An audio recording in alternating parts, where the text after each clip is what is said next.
Should you play Cuphead? Short answer, hell yeah, but only if you're up to the challenge. Cuphead was released on Xbox One in 2017. A year ago today, it was ported to the PlayStation 4. Cuphead is inspired by the golden age of American animation, and that was a big selling point for me. I mean, look at it. It's gorgeous.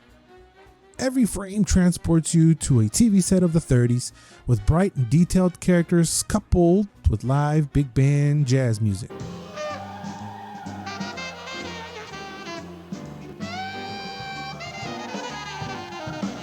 The game is simple. Cuphead and his brother Mugman gambled their souls away in the devil's casino. The devil makes a deal with them.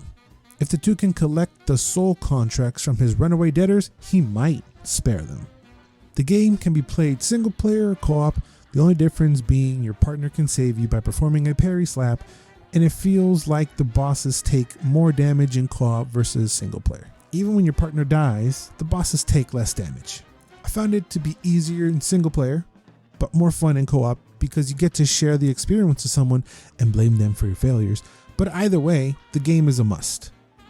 There are 3 different aisles and the Devil's Casino. I know that doesn't sound like much, but believe me, it kinda is, because you will be dying. A lot. And I mean, a lot.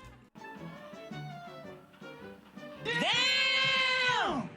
So after the tutorial, you will be thrusted into your adventure. You begin in the world map where you can interact with some characters, find secret coins, choose levels, and go to shops to spend your coins. On different shots like boomerang, shotgun, and bouncy, you can equip 2 of them at the same time, switching between them with your bumper. There are also charms that provide a power-up like extra health but lower attack, invisible dash, and more. Your charms and shots play a big role. You might like a certain build, but it might not be the best option in some occasions, and figuring all that out comes with a lot of trial and error. Gameplay is simple. You run, jump, and shoot, and the parry adds another wrinkle in the gameplay. The parry slap, or slap that ass as we end up calling it, nullifies or interacts with pink objects and also builds your super meter, allowing you to perform one of 3 supers. There are 2 types of levels. Run and gun, where your goal is to get to the end of the level, dodging, shooting, and parrying incoming attacks from all over, and boss fights, where you take on a challenging foe that looks like it got ripped out of an old Disney cartoon. There is story, puns, and character behind each boss, and you begin to love and hate them at the same time. For that reason, the bosses are way more memorable than any of the levels. There's no right order to do things, so if you find yourself struggling with a certain level or boss, you can either switch it to simple difficulty, which is not so simple. You might beat it, but it won't award you the contract necessary to complete the game, and if that doesn't work, you just walk away and attack it later.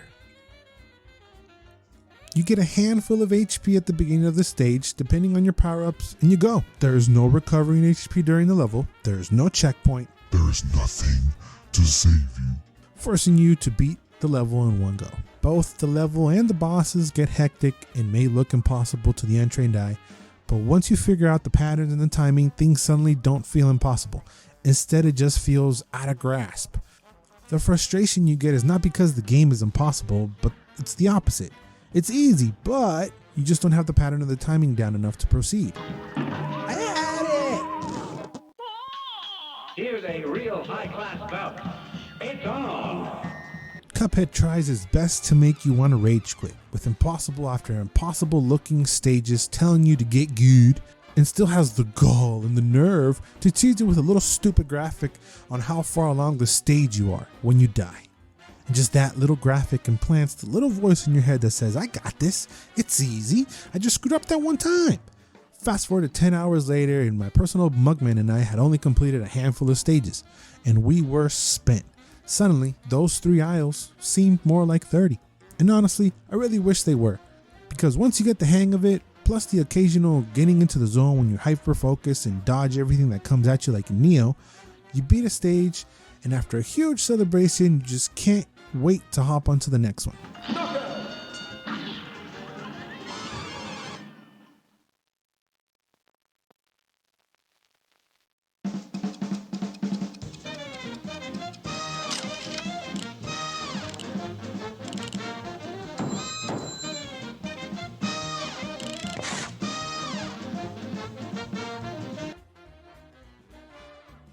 Cuphead is a beautifully stylized original run and gun that crushes your souls and dangles the carrot ever so slightly out of your reach by being just fair enough to make you want to try again, and that's a good thing, because it is incredibly fun, challenging, and gorgeous to look at. You get addicted to trying to beat that giant scary looking boss that's been handing your ass to you for the past 2 hours, and when you do, it feels great. So, should you play Cuphead? If you're up for the challenge, if you're into running guns, and have a masochist friend, I say yes. I think it's one of the best games of the 8th generation. It deserves every award and high praise it's ever gotten, and the announcement of the Netflix show, which I've been waiting for even prior to playing it, has me excited for even more adventures of Cuphead and Mugman. Whoa, whoa, whoa.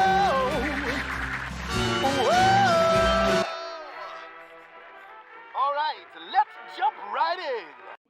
Let me know what you think. Have you been avoiding it because of the difficulty? Did you play it solo or with a friend? Did you hate it? Any and all thoughts? Let me know down below. And if you like this video, don't forget to leave a like. It really helps me out. Until next time, always and forever, you do you.